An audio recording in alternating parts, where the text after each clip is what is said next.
Vozes do Marketing, hoje com uma convidada muito especial, Aline Telles, gerente de marketing da Sompo. Aline, Vozes do Marketing é uma iniciativa que integra o Encontros com o Futuro, que tem apoio da Prime, que é o braço da ONU de Universidades, do Pacto Global, da ESPM, da Eurocâmaras, que são as câmaras europeias no Brasil, da Pricewaterhouse, do Conselho Regional de Administradores e da ABERJ. Então, de apoio, estamos muito bem servidos. Muito bem servidos. E aqui comigo hoje na bancada, a Patrícia Andrade, minha colega, professora de Economia da SPM, e Matthew Schurtz, diretor do World Observatory. Aline, seja muitíssimo bem-vinda. Muito obrigada pelo convite. Não, o prazer é todo nosso. Aline, conta um pouquinho pra gente o que é a Sompo e como é que você chegou nessa posição de gerente de marketing. Vamos lá. A Sompo é uma seguradora de origem japonesa, então a gente está aqui há mais de 135 anos. Nossa. Exatamente. E hoje a atuação da Sompo ela é B2B, né? Então a gente vende para empresas, né? E não para o cliente final. Então essa foi uma mudança de estratégia que a gente teve no final de 2023 e agora a gente está nessa toada. E em relação à minha chegada, eu estou há 8 anos, quase 8 anos na Sompo. Poxa, então já faz um tempo. E eu entrei como analista e aí fui, né, crescendo aí na área e tendo mais responsabilidades. Mas você estudou marketing, você começou por onde? Você Estudei, queria isso? Exato. Eu acho que assim, o marketing não foi um amor à primeira vista, né? E eu acho que com 17 anos, que é quando você realmente... É difícil, É difícil, quando você precisa falar, Sim. olha, o que você vai fazer pro resto da sua vida? É muito difícil, né? Muito nova para decidir. Mas eu acho que eu fui eliminando algumas possibilidades e fui entendendo... É um bom começo. É um bom começo. E eu fui entendendo, o que eu gosto de fazer? Comunicação, criatividade, né, relacionamento. Então eu comecei a entender um pouco o que poderia ser. E aí eu fui para publicidade e propaganda. Comecei, né, entrei na faculdade. E aí, desde então, o carinho foi aumentando, né? E aí eu me encontrei. Eu acho que as coisas, né, às vezes você não acorda ou não nasce com aquela vontade, eu tenho um sonho de ser alguma coisa, Sim. mas eu acho que você constrói, né? E aí eu acho que no meu caso eu fui construindo esse carinho pela comunicação e pelo marketing. Que legal, que legal. E do setor, como é que a gente está? Então, aí o que eu queria saber, né, puxando esse gancho, porque, né, essa questão de construção, né, como que você vê a sua visão sobre o setor de comunicação mesmo e esse processo de migração que a própria agência fez, né, para o B2B? Quais foram os maiores desafios, as maiores oportunidades? Como que você vê isso, assim, ao longo do tempo, né, da tua experiência desses 8 anos? A gente teve uma mudança muito, muito forte, né? A gente falava com massificado, né? E depois a gente mudou. E Era só B2C antes e virou... Também tinha B2B, mas tá. o foco, por exemplo, quando eu entrei lá em 2016, 2017, o foco era automóvel, residencial, vida, então totalmente massificado. Então, foi desafiador, né? E ainda é, porque a gente está falando de marca não é algo que se constrói do dia para a noite. Então, a gente estava lá em 2016 tentando construir para o massificado. E aí, por conta da estratégia, de mudança de estratégia da companhia, fomos para o business to business, e aí veio o desafio de como que a gente muda, né, esse posicionamento. E aí, o que tem de diferença, né? Muitas coisas. Eu acho que primeiro os canais, né? A gente tem aí uma diferença enorme de canais, e o jeito que a gente fala. Por exemplo, redes sociais, antes a gente usava como vitrine, né? Agora... a gente usa conteúdo, né? A gente fala muito com especialistas, né? Hoje, nosso público, na verdade, quando a gente fala de seguradora business to business, a gente está falando de risk managers, de CFOs, CEOs, enfim, toda esse experts. Então, a gente tem que mostrar um conteúdo relevante para eles, né? Não é só uma marca por marca, eu tenho que falar de conteúdo, né? Eu tenho que falar sobre assuntos relevantes para ele, né? Então, o que mudou bastante foi essa estratégia. De antes era mais uma vitrine, mas é a criatividade, a publicidade em si. Agora a gente muda muito para o inbound marketing, né? Que aí é o nosso, que a gente está seguindo aí adiante. Esse processo foi longo? A gente ainda está nesse processo. Ele ainda... A gente teve essa virada de chave da companhia em setembro de 2023. Então é recente. É recente. Então ainda a gente está ainda nesse processo, exatamente. E vocês vendem para que tipo de empresa? para todos os tipos de empresa. Qualquer área. Depende do produto, né? Depende do ramo de atuação, mas sim, a gente não tem um foco, um nicho de um segmento específico. A Não gente é tem só soluções, agro, só não. banco, só... A gente tem uma empresa multilinhas que a gente fala, né? Então a gente tem diversos produtos, agro, garantia, financial lines, property, né? E a gente atua em vários segmentos. Então, segmento de transporte e logística, o automotivo, o agronegócio. Então, a gente tem soluções para diversos segmentos. Aline, conta um pouquinho como é que é o teu dia a dia. Porque eu imagino que vocês devam trabalhar com uma boa base de dados, que consigam customizar essa conversa com diferentes clientes e setores, igual o Matthew falou. Quando vocês começam a pensar no planejamento, como é que funciona lá dentro do escritório, dentro da empresa? A gente tem que pensar, na verdade, em dois públicos. Hoje, né, toda seguradora, ela vende através de um corretor. Então, a gente tem esse parceiro de negócio, né, que é o nosso canal de venda. Tá. Então, a gente olha muito para o corretor, né, além, claro, do cliente. Então, a gente tem esses dois públicos. Então, a gente tem planejamentos diferentes, né, para cada um deles. Claro. No corretor, hoje a gente tem uma frente muito forte de eventos de relacionamento, né? Então, a gente tem essa negociação com os corretores, então é um relacionamento, né, de longo prazo. Então, esses eventos, campanhas de incentivo, então a gente tem trabalhado bastante nisso.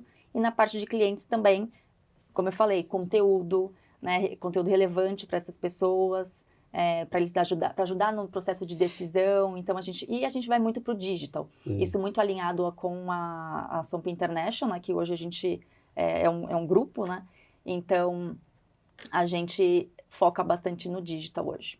Que tipo de conteúdo, assim, fisga alguém de uma empresa, assim, qual é o argumento? Eu sou mais barato, eu sou melhor, eu sou... Na verdade, como? não. Eu acho que é muito pela parte consultiva que a gente tem Interessante. e de gerenciamento de riscos, né? Então, foi o que eu comentei, a gente não é só uma vitrine do produto, eu sou mais barato, eu sou melhor, mas como que eu posso te ajudar?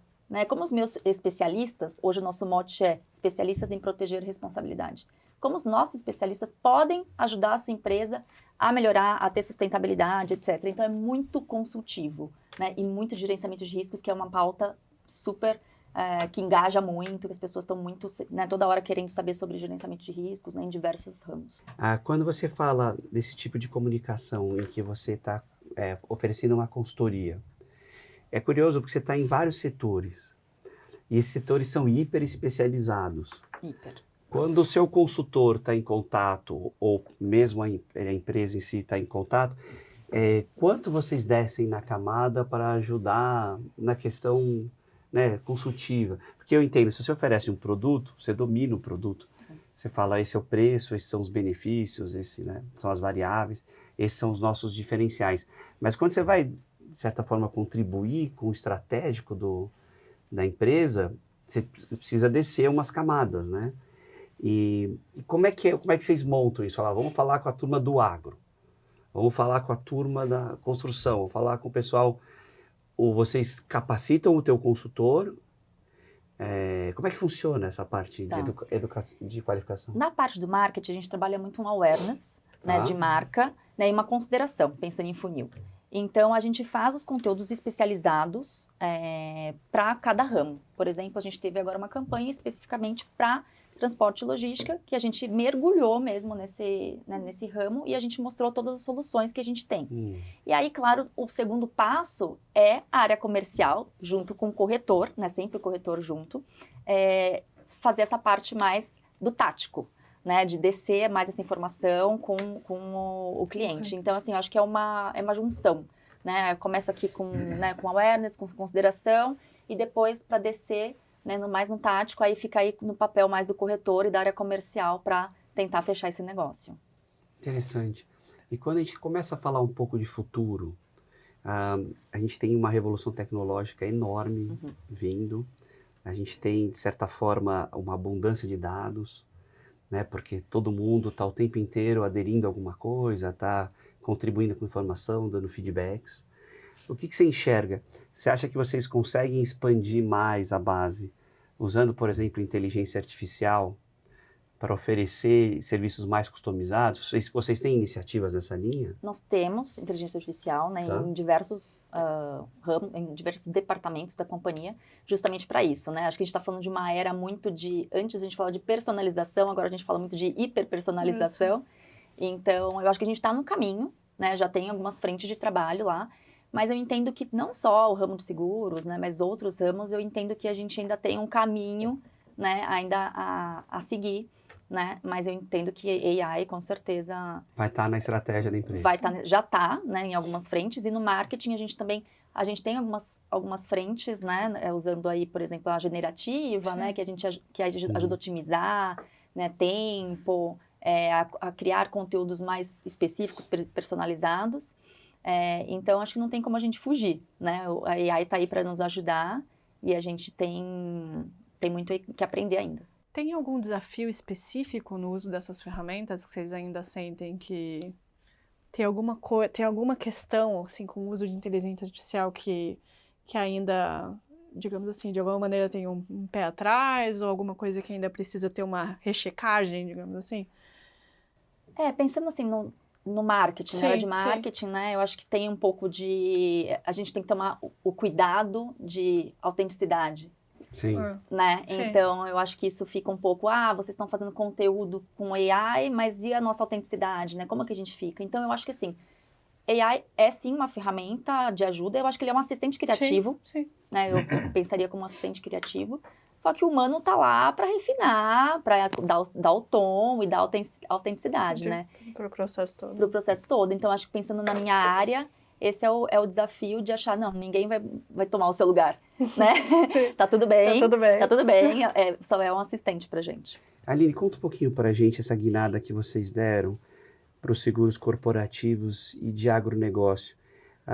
O que vocês identificaram como oportunidade de negócio, ou qual foi a estratégia de comunicação que vocês sentiram que por aqui vai, por aqui a gente tem um diferencial, por aqui a gente tem mais mercado? Sim. Acho que como eu falei um pouco já, né, da nossa estratégia, nessa mudança de marca, na mudança de posicionamento de marca, o conteúdo, né, o inbound marketing foi realmente muito... A gente tem usado muito, né, para ajudar na nossa comunicação. A gente, em relação a resultados, né, o ano passado a gente teve um crescimento de 17% em relação ao ano anterior nesses seguros corporativos, né? Então, assim, é um resultado bem expressivo e a gente continua nessa toada. Esse ano os resultados também estão nesse caminho. Super crescimento, 17%. Super crescimento, exatamente. Aline, como a gente estava falando de futuro, e a gente está com o futuro nas salas de aula, a gente percebe nas nossas turmas que eles têm uma ansiedade digital, eles estão muito conectados e estão, de certa forma, a comunicação, como ela é muito fragmentada, você percebe que eles não sabem muito bem o que escolher e não sabem se o que eles vão escolher vai estar ali pelos próximos anos. Então, que carreiras que vão seguir, que profissões novas que vão abrir. Então, na dúvida, gera uma ansiedade. Para os nossos alunos, o que você diria, por exemplo, para alguém que quer trabalhar numa área B2B, que deve ser super legal, porque você constrói mais do que num B2C, imagino, porque o B2C está quase tudo pronto. O que você estudaria se você estivesse na faculdade? O que você se interessaria se a Aline estivesse na sala de aula hoje? Eu acho que eu falaria, né, pensando um pouco da minha trajetória, experimentar. Eu comecei, né, na minha carreira em agência de publicidade e eu passei por empresas, eu passei por institutos de pesquisa, então eu acho que experimentar e ter essa curiosidade, né, é muito salutar. E principalmente não ter essa ansiedade de saber o que você quer fazer, né, exatamente, eu quero ir para agência, eu quero ir para instituto de pesquisa, eu quero ir para veículo. É experimentar. Eu acho que quem está na faculdade, né, está nesse momento de todas essas experiências. E para mim, eu acho que foi muito, muito relevante ter essa visão 360, ter andado por alguns lugares, que eu acho que hoje faz toda a diferença para mim. E quanto tempo você experimenta, Aline? Porque eu vejo nos meninos, assim, às vezes a gente reclama disso deles. Assim, você ficou pouco tempo na empresa. Daí eles falam assim, não, mas eu queria saber se a outra área era mais legal. Nesse experimentar, quando você acha que Ou se não tem deadline, vai ali testando até se encontrar? Acho que tem que ter um mínimo, né, gente? Porque eu sei, a gente também sente isso, né? Que os jovens, 3 meses, né? Querem ir já tá embora. bom. Não é, em 3 meses você não conhece ninguém, você não conhece uma empresa, Sim. você não conhece nada. Então, assim, pelo menos 1 ano para você ter, né, uma ideia do que é. Pelo menos foi a minha experiência, né? Pelo menos 1 ano, eu ficava 2 anos.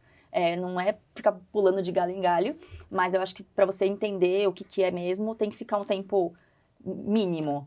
Não, eu acho um ano muito legal, porque eu até comento com eles, né? Vocês têm que viver as 4 estações, né? Não dá pra pular as estações. Então, eu acho que realmente é uma boa.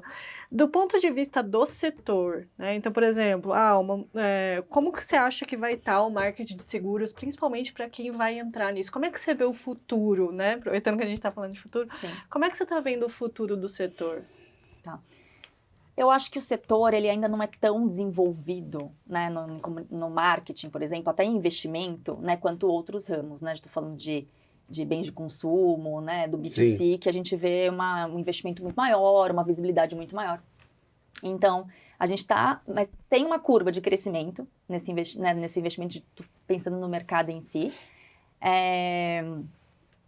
E também, eu acho que o futuro é data-driven, né? Então, muito se fala, mas a gente já começa a ver muitos dados e tomar decisões baseadas em dados. E AI, como eu disse, né, também é o futuro. E aí, a gente ainda está testando muitas coisas, né? Estamos ainda numa curva de aprendizagem. Mas entendo que data-driven e AI para o futuro é o que vai... Né? Acho que não vai ter muito mais achismo. Porque eu quero fazer... Não, eu preciso de dados, fatos... Vou fazer isso porque eu tenho, né? E também KPIs. Eu preciso depois mostrar os resultados. Claro. Não adianta só eu fazer, mas eu preciso mostrar que cada ação minha tem aí um resultado. Você acha... Oi, perdão, Patrícia, você primeiro.